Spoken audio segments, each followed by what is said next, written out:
In today's world where technology has made communication instantaneous, we often equate response times from online instructors and school administrations as caring.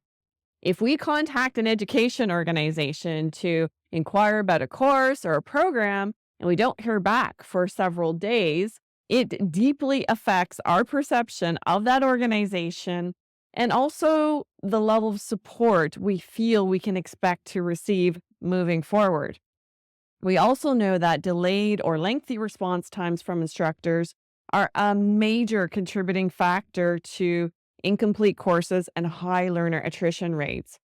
And it's not just our response times to questions that are crucial, it's the learner's expectation of our response time that often determines their overall satisfaction with their experience. Unlike a face to face classroom where we regularly see, we have direct access to a teacher or professor, we can ask questions immediately. In an online environment, learners are trying to complete their coursework for the most part independently. And especially in courses that involve cumulative learning like math, if the learner hits a major obstacle, they often can't move forward in the course until they receive assistance. And if they don't receive support for several days, they can completely lose their motivation and engagement to continue for sometimes an extended period of time. It breaks their regular daily habit of logging into their course. Conversely, teachers for online courses often receive a volume of correspondence from students at key times, all at once during the course. And they, of course, can't be on duty 24/7 to respond. So, what's the key to response time success? I've got 5 suggestions that have really worked for my teachers in schools. Number 1, aim to get back to students within 1 business day. It's important for learners to know they can count on us to respond to their questions in a timely manner. And this doesn't necessarily mean responding within an hour of a posted question or email, especially if it's received at the end of the school day.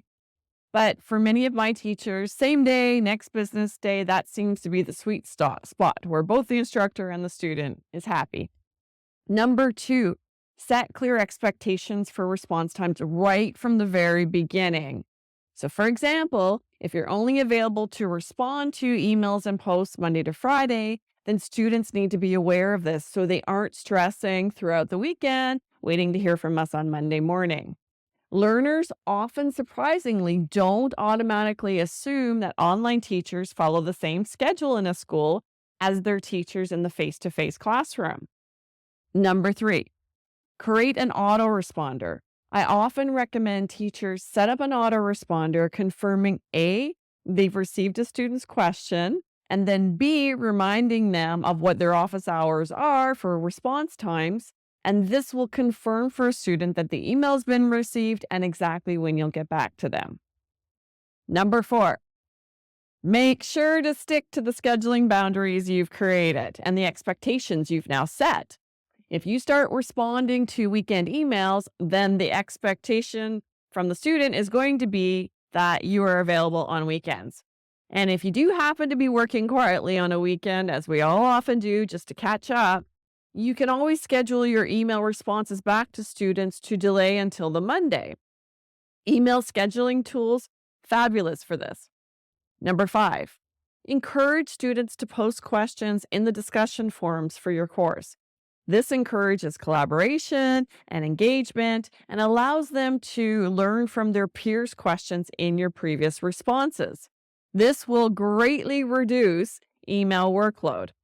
So hopefully this video has you and your learning team thinking about different ways you can reduce school and instructor response times for your learners. Because in our minds, with this automated world we're all living in today, receiving a timely response equals caring.